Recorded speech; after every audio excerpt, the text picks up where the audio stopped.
عزیز طلباء و طالبات، آداب۔ آج کے اس لیکچر میں آپ کا خیر مقدم ہے۔ آج ہم باغ و بہار کی مقبولیت کے اسباب پر بات کریں گے۔ باغ و بہار کی مقبولیت کے اسباب پر گفتگو کرنے سے پہلے فورٹ ولیم کالج، میر امن دہلوی کے حالات زندگی اور باغ و بہار کے مآخذ پر مختصر روشنی ڈالنا مناسب ہوگا۔ 1757 کی جنگ پلاسی کے بعد شمالی ہندوستان پر ایسٹ انڈیا کمپنی نے اپنا اقتدار قائم کیا۔ اس وقت حکومت کی زبان فارسی تھی، اگرچہ ہندوستان کا ایک طبقہ سنسکرت بھی بولتا تھا، مگر اردو ایک ایسی زبان تھی جسے رابطے کی زبان کا درجہ حاصل ہو چکا تھا۔ اس حقیقت کے پیش نظر کہ حاکم قوم کو تب تک اپنا تسلط جمانے میں پوری کامیابی حاصل نہیں ہوگی جب تک وہ ہندوستانی زبانوں سے واقف نہ ہو، انگریزوں نے حکومت کے کارندوں کو اردو زبان سکھانے کا بیڑا اٹھایا۔ اس سلسلے میں پہلے ہی بہت کوششیں ہو چکی تھی، مگر فورٹ ولیم کالج کے قیام نے ایک تاریخ رقم کر دی۔ جان گلکرسٹ، جو ایسٹ انڈیا کمپنی میں ملازم تھے، 1783 میں ہندوستان آئے۔ 1799 میں کلکتہ میں اورینٹل سیمینری کا قیام عمل میں آیا۔ یہ ایک ناکافی اقدام تھا، چنانچہ گورنر جنرل نے کلکتہ میں ایک کالج قائم کرنے کا منصوبہ بنایا۔ 4 مئی 1800 کو سرینگا پٹنم میں ٹیپو سلطان کی شکست کے بعد یہ فیصلہ ہوا کہ آئندہ ملک کے حکمران انگریز ہوں گے اور ملک پر راج کرنے کے لیے ملک میں بولی جانے والی زبانوں کا سمجھنا ضروری ہے۔ 4 مئی 1800 کو فورٹ ولیم کالج کی پہلی سالگرہ تھی۔ ڈاکٹر جان گلکرسٹ اس کالج میں ہندوستانی زبان کے شعبے کے صدر منتخب ہوئے۔ ہندوستانی زبان سے اس وقت اردو زبان مراد لی جاتی تھی۔ گلکرسٹ کی کوشش سے ہندوستان کے اعلیٰ پایہ کے اہل قلم کلکتہ میں جمع ہوئے۔ یہ وہ ادیب تھے جن میں کتابیں لکھنے کی صلاحیت تھی۔ ان میں میر امن دہلوی، میر شیر علی افسوس، مرزا علی لطف، میر بہادر علی حسینی، کاظم علی جوان، نہال چند لاہوری، للو لال جی اور بینی نارائن جہاں خاص طور سے قابل ذکر ہے۔ میر امن نے باغ و بہار کے دیباچہ میں اپنے حالات زندگی رقم کیے ہیں۔ اس کے علاوہ ان کے حالات زندگی جاننے کا کوئی ذریعہ نہیں، کیونکہ میر امن کے ذکر سے ہم اثر تذکرے بالکل خالی ہیں۔ اس کی سب سے بڑی وجہ یہ ہے کہ تذکرہ نگاروں نے اپنے تذکروں میں صرف شاعروں کا ذکر کیا ہے۔ اگرچہ میر امن شاعر بھی تھے، مگر یا تو انہوں نے شاعری کو قابل اعتناء نہ سمجھا یا پھر وہ اس قدر اچھے شاعر نہ بن سکے کہ تذکروں میں ان کے ذکر کو اہمیت حاصل رہتی۔ میر امن کے بقول ان کے بزرگ ہمایوں بادشاہ کے عہد سے ایک بادشاہ کی رفاقت میں پشت بپشت جانفشانی بجا لاتے رہے۔ جب عزت، آرام اور آسودگی میسر تھی، تب سورج مل جاٹ نے جاگیر کو ضبط کر لیا اور احمد شاہ ابدالی نے گھر بار تاراج کیا۔ چنانچہ میر امن جلا وطن ہوئے، عظیم آباد پہنچے، آخر وہاں سے بھی پاؤں اکھڑے۔ بعد ازیں کلکتہ گئے۔ یہاں نواب دلاور جنگ نے بلوا کر اپنے چھوٹے بھائی میر محمد کاظم خان کی اتالیقی کے واسطے مقرر کیا۔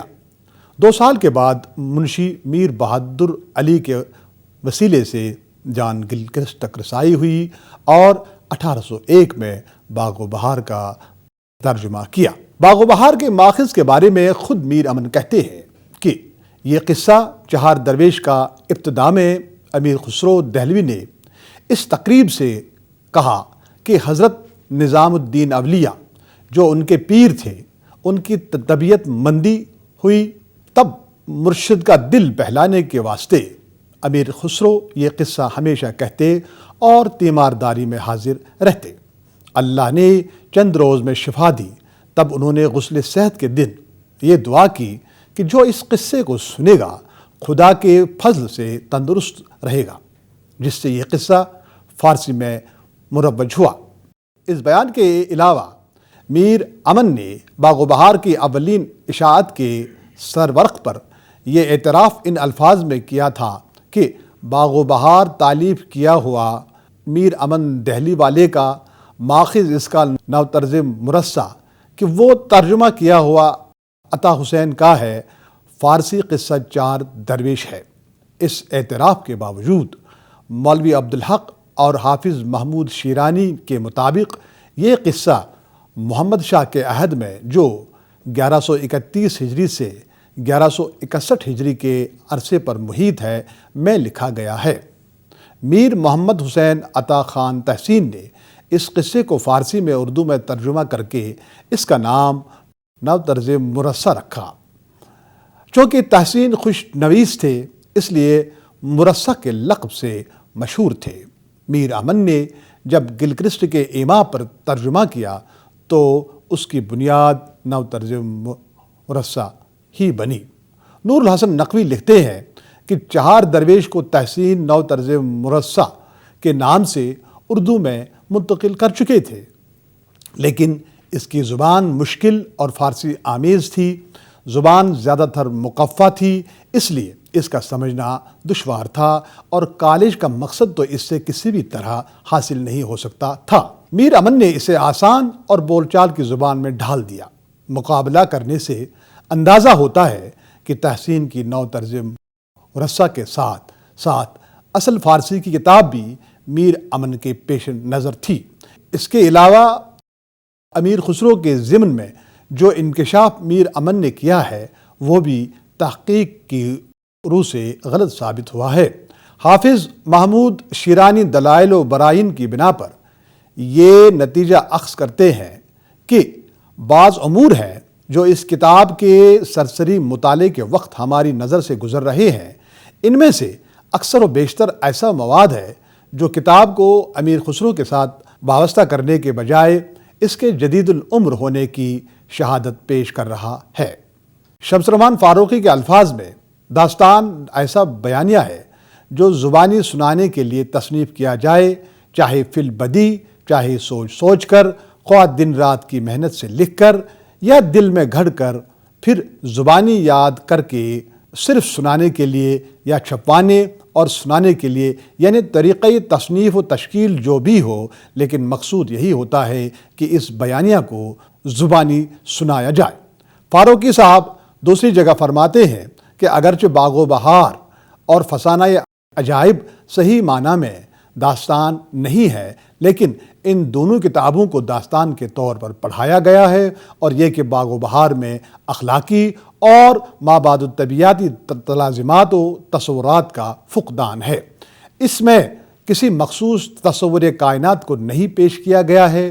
فاروقی کے برعکس پروفیسر گیان چند فرماتے ہیں کہ باغ و بہار مسلمہ طور پر اردو کی بہترین داستان ہے۔ چار درویش کے پلاٹ میں وحدت نہیں، 5 قصے ہیں جنہیں ابتدا اور انتہا میں ملا دیا گیا ہے، جس کا نتیجہ یہ ہے کہ باغ و بہار کا نام لینے سے ایک قصے کا نہیں 5 قصوں کا تصور ذہن میں آتا ہے۔ بادشاہ کے قصے میں خواجہ سگ پرست کی سوانح کے سوا کچھ نہیں۔ اس طرح باغ و بہار میں 5 ہیرو ہیں، چاروں درویش اور 5واں خواجہ سگ پرست۔ بنیادی قصہ بہت نحیف ہے، اس انتشار کے باوجود قصے کے لحاظ سے بھی باغ و بہار کسی داستان سے پیچھے نہیں رہتی۔ باغ و بہار کی مقبولیت کا یہ عالم ہے کہ نہ صرف ہندوستانی زبانوں میں اس کے ترجمے کیے گئے، بلکہ عمر خیام کی رباعیوں کی طرح باغ و بہار نے مغربی ذہن کو بھی متاثر کیا، چنانچہ چند اہم مغربی زبانوں میں بھی اس کے تراجم کیے گئے۔ لگ بھگ تمام نقادوں نے اس امر کا اعتراف کیا ہے کہ باغ و بہار کی مقبولیت کا راز اس کے اسلوب نگارش میں مضمر ہے۔ یہ کوئی تبازات کتاب نہیں بلکہ ترجمہ ہے، لیکن زبان کے اعتبار سے اسے اردو کے نثری ادب میں نہایت بلند مقام حاصل ہے۔ اردو نثر کو لفاظی، عبارت آرائی، قافیہ اور وزن سے نجات دلانے کے سلسلے میں یہ پہلا انقلابی قدم تھا۔ میر امن نے اس میں سادگی سے دلچسپی کا عنصر پیدا کیا۔ باغ و بہار کی سادہ اور بے تکلف نثر نے اردو نثر کو ایک نئی راہ سے آشنا کر دیا۔ سچ بات یہ ہے کہ زبان جب رنگینی، لفاظی اور بناوٹ سے پاک ہو جاتی ہے تو اس کے فروغ کی راہیں کھل جاتی ہیں۔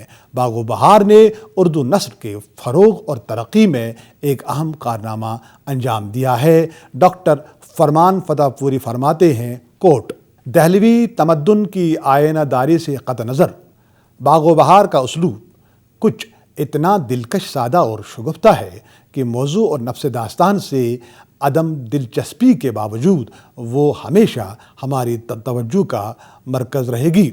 اس کے ذریعے اردو نثر کو ایک معیاری اسلوب ملا ہے، ایسا اسلوب جس کے نقوش و آثار غالب و سرسید سے لے کر حالی و مولوی عبدالحق تک صاف نظر آتے ہیں۔ انکوٹ۔ اس خصوصیت کا ذکر خود میر امن ان الفاظ میں کرتے ہیں: جان گلکرسٹ صاحب نے لطف سے فرمایا کہ اس قصے کو ٹھیٹھ ہندوستانی گفتگو میں جو اردو کے لوگ، ہندو، مسلمان، عورت، مرد، خاص و عام آپس میں بولتے ہیں، ترجمہ کرو۔ موافق حکم حضور کے میں نے اسی محاورے سے لکھنا شروع کیا جیسے کوئی باتیں کرتا ہے۔ میر امن کا یہ کارنامہ اس اعتبار سے اور بھی اہم ہے کہ ان کے سامنے اس طرح کی سلیس، صاف، سادہ اور بے تکلف زبان کا کوئی تحریری نمونہ موجود نہیں تھا۔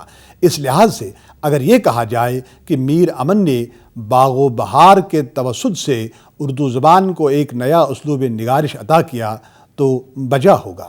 یہی وجہ ہے کہ سخت ناقدین اور محققین نے باغ و بہار کے اسلوب کی تعریف کی ہے۔ مولوی عبدالحق نے فرمایا کہ باغ و بہار میں اپنے وقت کی نہایت شیریں زبان ہے۔ کلیم الدین احمد کے خیال میں اس میں سادگی اور پرکاری بیک وقت جمع ہے۔ ڈاکٹر گیان چند کا فرمانا ہے کہ میر اگر اہل زبان تھے تو امن خالق زبان۔ ڈاکٹر وحید قریشی کے قول کے مطابق باغ و بہار سے اردو نثر میں ایک نئی سمت کا پتہ چلتا ہے۔ ڈاکٹر سید عبداللہ نے یوں تعریف کی ہے کہ باغ و بہار اردو نثر کی پہلی زندہ کتاب قرار پائی ہے۔ وقار عظیم کے مطابق اس کی سب سے بڑی خوبی فصاحت و بلاغت ہے۔ اسی طرح پروفیسر حمید احمد خان کا قول ہے کہ باغ و بہار پاکیزہ اور شفاف اردو کا ابلتا ہوا چشمہ ہے۔ اسی خصوصیت کی بنا پر مرزا غالب بھی باغ و بہار کی تعریف کیے بغیر نہ رہ سکے۔ ڈاکٹر گیان چند جین باغ و بہار کی مقبولیت کے اسباب پر بحث کرتے ہوئے فرماتے ہیں کہ باغ و بہار کی مقبولیت بنیادی طور پر اس کی فصیح زبان اور بے مثل اسلوب بیان کی مرہون منت ہے۔ امن کا صاحب طرز ہونا ہر سطر میں نمایاں ہے۔ وہ بعض جگہ رائج العام الفاظ کے بجائے اپنا کوئی مخصوص لفظ یا فقرہ یوں لاتے ہیں کہ اس سے حسن دوبالا ہو کر معنی میں لطافت گھل جاتی ہے۔ چند مثالوں سے واضح ہو جائے گا، جیسے بدلی گھری ہوئی تھی کے بجائے بدلی گمڑ رہی تھی، جب نشہ چڑھتا کے بجائے جب اس کا نشہ طلوع ہوتا، غصے میں فنک جاؤں گی کے بجائے جل بل کر بھوبل ہو جاؤں گی، جب تک سانس باقی ہے کے بجائے جب تک نتنوں میں دم ہے، اور 4 آدمیوں کو طلب فرمایا ہے کے بجائے بادشاہ نے 4 صورتوں کو طلب فرمایا، وغیرہ وغیرہ۔ میر امن دہلی کے رہنے والے تھے۔ ان کی زبان ٹھیٹھ دہلی کی زبان ہے۔ میر امن صرف دہلی کی زبان کو ہی مستند سمجھتے ہیں، بلکہ اس کو انہوں نے ہزار رعنائیوں کے ساتھ استعمال کیا ہے۔ باغ و بہار کے دیباچے میں انہوں نے خود کو دہلی کا روڑا لکھا ہے اور خود کو زبان کا شناسہ بتایا ہے اور اپنی زبان کو دہلی کی مستند بولی کہا ہے۔ اردو کی پرانی کتابوں میں کوئی کتاب زبان کی فصاحت اور سلاست کے لحاظ سے باغ و بہار کا مقابلہ نہیں کر سکتی۔ اگرچہ زبان میں بہت تبدیلی واقع ہوئی ہے، مگر اس کے باوجود باغ و بہار اپنی دلکشی برقرار رکھنے میں کامیاب ہے، اور یہ سب اعجاز میر امن کے اسلوب بیان کا ہے۔ میر امن کا قلم جب کسی کیفیت یا واردات کا نقشہ کھینچتا ہے تو افسانے پر حقیقت کا گمان ہونے لگتا ہے۔ ملاحظہ فرمائیے، میں یہ بات سنتے ہی کاٹ ہو گیا اور سوکھ گیا کہ اگر کوئی میرے بدن کو کاٹے تو ایک بوند لہو کی نہ نکلے، اور تمام دنیا آنکھوں کے آگے اندھیری ہونے لگی، اور ایک نام مرادی کی بے اختیار جگر سے نکلی۔ آنسو بھی ٹپکنے لگے، سوائے خدا کے اس وقت قصو کی توقع نہ رہی۔ واقعہ یہ ہے کہ میر امن دہلی کے روڑے تھے۔ انہوں نے باغ و بہار آسان، سلیس اور با محاورہ زبان میں اس دور میں تحریر کی جب عام و خاص میں فارسی زبان مقبول تھی، اور تحریر میں فارسی الفاظ کی افراد، قافیہ پیمائی اور رنگین بیانی کو استناد حاصل تھا۔ ایسے وقت آسان زبان لکھنے والوں کی قدر نہ تھی۔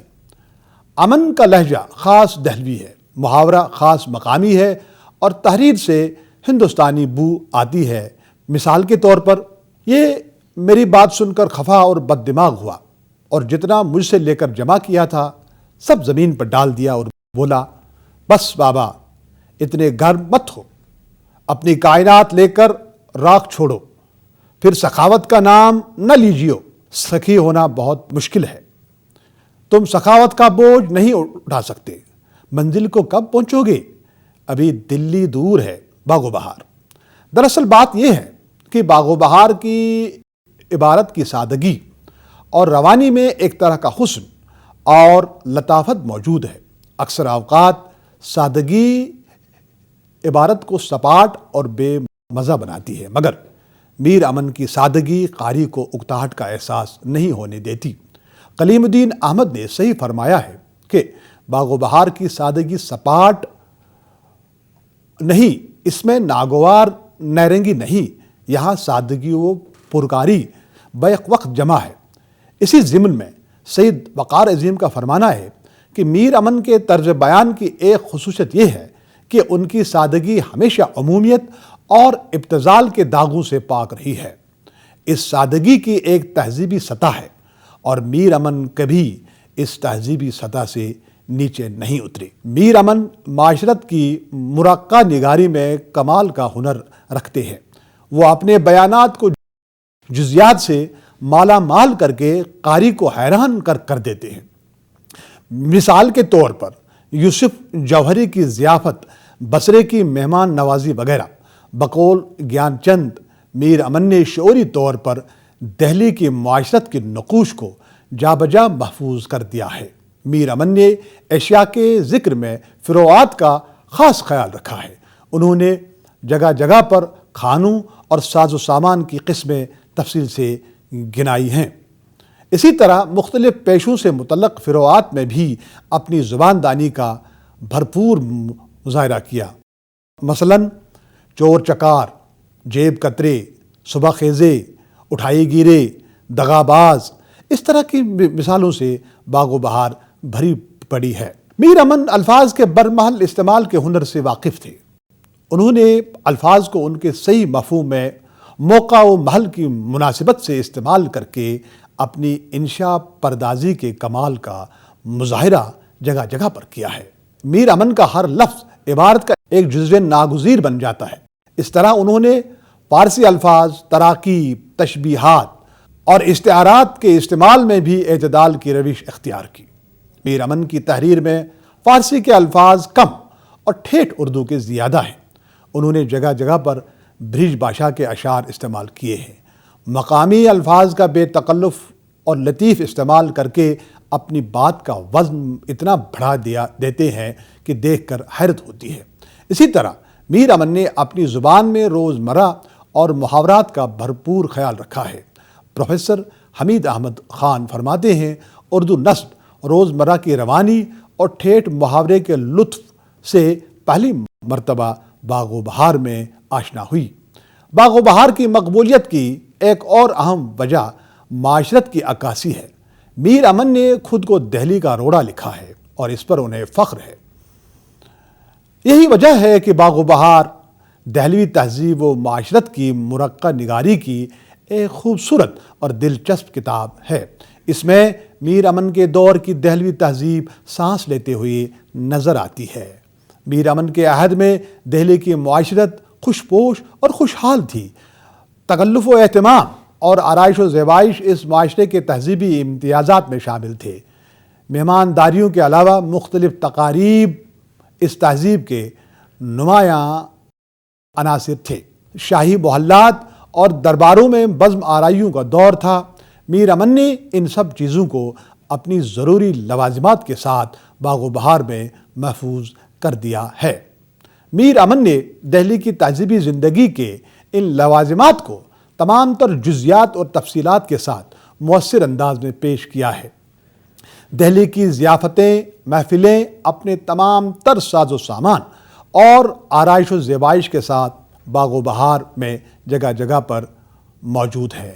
مردانہ، زنانہ لباسوں کی تفصیل، رہن سہن کے طور طریقے، موسموں اور میلوں کی تفصیلات، بزم نشاط اور محفل راگ رنگ کے نقشے، ساز و آواز کی جزیات اور دیگر کئی رسم و رواج ہیں جو دہلی کی تہذیب و تمدن اور طرز معاشرت کی خوبصورت اور صاف نقش گری کرتے ہیں۔ ڈاکٹر گیان چند کا فرمانا ہے، معاشرت کی مرقع نگاری باغ و بہار کا طرۂ امتیاز ہے۔ میر امن نے جس شے کا ذکر کیا ہے، تفصیل کے انبار لگا دیے ہیں۔ انہوں نے شعوری طور پر اپنی تصریف میں دہلی کے معاشرت کے نقوش کو جا بجا محفوظ کر لیا ہے۔ اسی طرح مولوی عبدالحق کا فرمانا ہے کہ میر امن قصہ روم و شام، چین و ایران لکھتے ہیں، لیکن جب موقع آتا ہے تو ہمارے مرثیہ گو شاعروں کی طرح آداب و رسوم اپنے ہی دیس کے بیان کرتے ہیں۔ سید عبداللہ لکھتے ہیں، باغ و بہار ایک تہذیب کی آواز ہے۔ یہ اس زمانے کے ذہنی رجحانات کی آئینہ دار بھی ہے۔ زمانے کے یہ رجحانات باغ و بہار کے محاورات میں اپنا عکس دکھا رہے ہیں۔ باغ و بہار صحیح معنوں میں ہماری قومی معاشرت کے دور آخر کا جیتا جاگتا مرقع کہلانے کی مستحق ہے۔ اس میں شاہ و گدا، امیر و وزیر اور سوداگر اصل بازار میں ہماری ہزار سالہ معاشرتی پس منظر کے سامنے حرکت کرتے ہوئے نظر آتے ہیں۔ چند اقتباسات پیش ہیں۔ مثلاً، میں اس کے ہمراہ ہو لیا، خلوت خاص میں لے گئی۔ روشنی کا یہ عالم تھا کہ شب قدر کو وہاں قدر نہ تھی، اور بادشاہی فرش پر مسند مغرق بچھی، مرقع کا تکیہ لگا ہوا، اور اس پر ایک شامیانہ موتیوں کی جھالر کا جڑاؤ استادوں پر کھڑا ہوا، اور سامنے مسند کے جواہر کے درخت پھول پات لگے ہوئے، گویا عین میں قدرتی ہے۔ ایک اور مثال، حویلی میں فرش مکلف لائق ہر مکان کے جا بجا بچھا ہے، اور مسندیں لگی ہیں، پاندان، گلاب پوش، عطر دان، پیک دان، چنگیزے، نرگس دان قرینے سے دھرے ہیں۔ باغ و بہار میں ایسی ہزاروں مثالیں موجود ہیں، جس کے پیش نظر گارگساں دتاسی کا یہ فرمانا صحیح ثابت ہوتا ہے کہ باغ و بہار کا ہر صفحہ ہمیں اصل ہندوستانی اور خاص کر اسلامی ہندوستانی کو سمجھنے میں بہت کارآمد ہوگا۔ اسی کے ساتھ آج کا یہ لیکچر ختم ہوتا ہے۔ ہمیں اجازت دیجیے۔ آداب۔